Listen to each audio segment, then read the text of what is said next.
Hello hi everyone, welcome back to my YouTube channel. हमारे YouTube channel पे आपका स्वागत है। हम दोनों फिर से आ चुके हैं न्यू रिएक्शन वीडियो के साथ। मैं हूं विकास। मैं हूं मिताज। तो हम लोग देने वाले हैं दबंग स्टार खेसारी लाल के स्टेज शो पे रिएक्शन। बहुत ही ज़बरदस्त स्टेज शो होने वाला है। तो आज का अगर वीडियो पसंद आएगा तो हमारे चैनल को आप सब्सक्राइब कर लीजिएगा और वीडियो को लाइक कर दीजिएगा। चलिए वीडियो को स्टार्ट करते हैं, लेट्स गो। का नाम हो? काजल।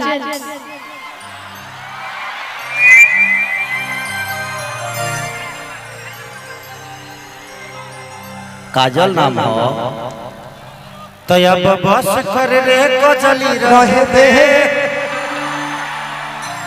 दर्द दिल बाड़ी पहले सहे दे। बहुत अच्छा काजल, आपका एक क्लिप देखा था मैं। आपने एक मेरे गाना पे डांस किया था कि घाम लगता घाम ना कि तू तो बहरा में करे नजरा, सिस्टम में हमारा घावला। उसी पे इसका एक रील वायरल हुआ था कि बोल मुझे या जैता या जैता अपना लूंगी से लेना, अरे डोला जैता डोला जैता। लेके आए बहुत अच्छा काजल जी। और भारती को आप लोग जानते ही हैं। भारती के साथ में आज 10 साल से काम कर रहा हूँ। पहली बार मैं अपने भाई के शादी में भारती को बुलाया था और बड़ा एंजॉय किया था।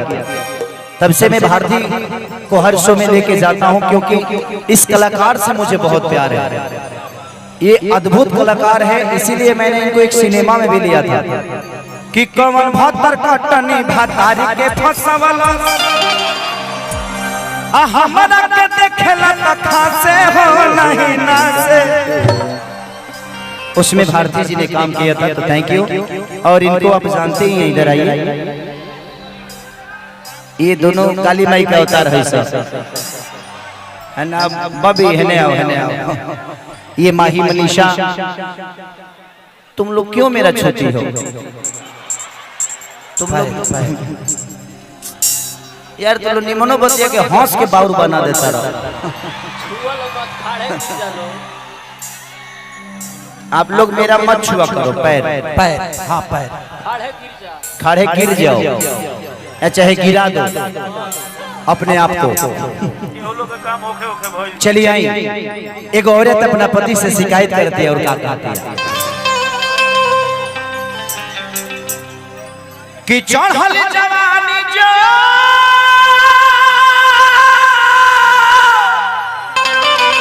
की बात माना बेदर्दी हो,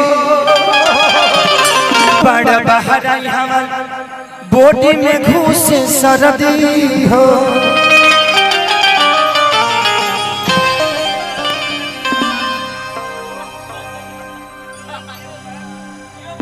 कि पीले दारू तो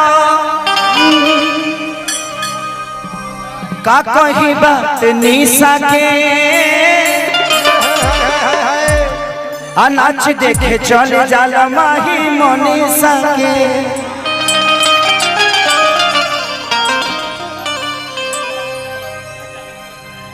कि तानी से निकाल दो ये समस्या के हाल हो, कैलू बर्बाद तू खेसारी के काजल हो।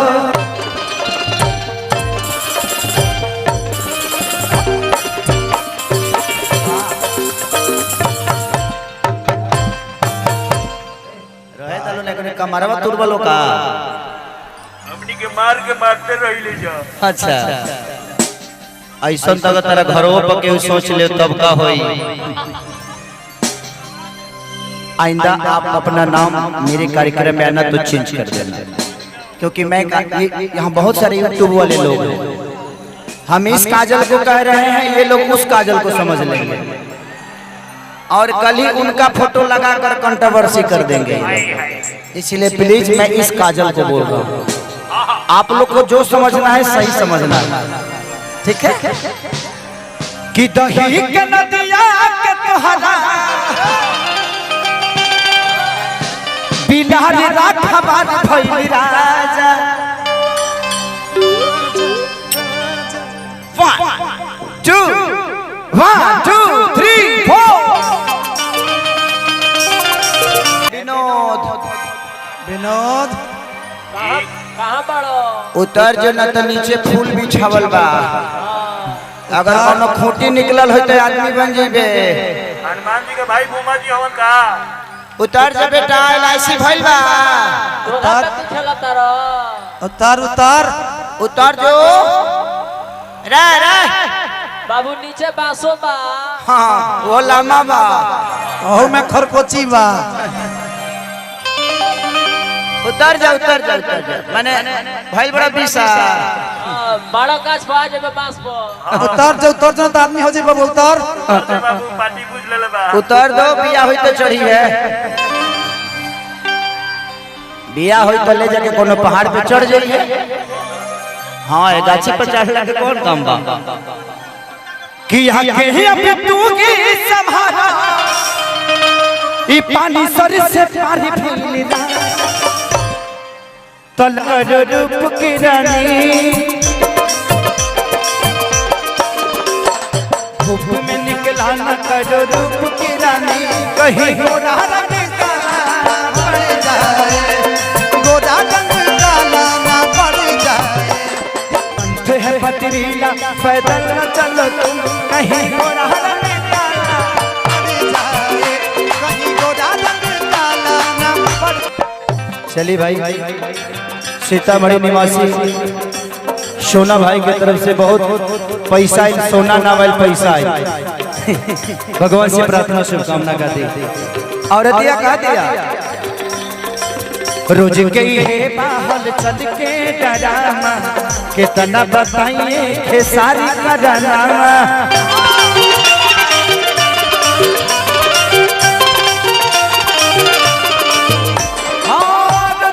ये बाहल चल के डरामा, कितना बताइए खेसारी का डरामा।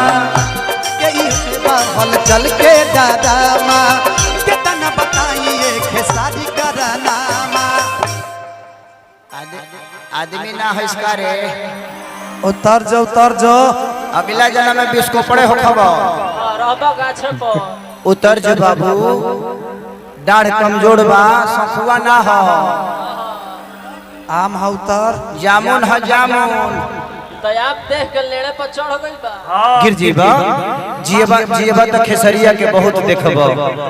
माई बाप पैदा के ले बा बेटा, तोहरा से कुछ आस जागल बा। पोखिया फहरा के उतर जा। हाँ उतरे में टाइम लगी तो कूद जो। ओकर बाद बुझत रहियो। भेजो राजाई कि जवानी मोरा जाड़ भई राजा, राजा राजा कि जल्दी से भेजो राजाई।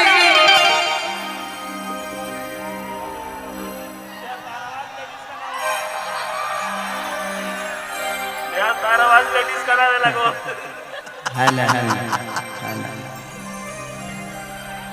का चाहते हम बीमार हो जाइए। हम बहुत शरीफ आदमी हैं, सब लोग जानता। मैं शरीफ हूँ ना कि सैया ने देखा ऐसे, मैं पानी पानी हो गई, पानी हो गई, पानी पानी हो गई। कि कितना अभी ये राजा, ई पानी सर से पानी भइली राजा। देवर कोरी घाट रे राजा, किलो राजा ये जाके जाओ देवर कोरी घाट रे राजा।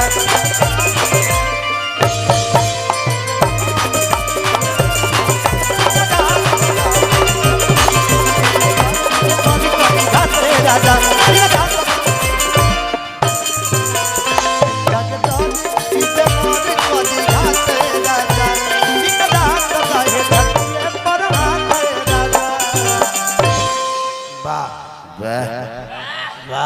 ई कमर ह के पूर्वांचल हाईवे हरे।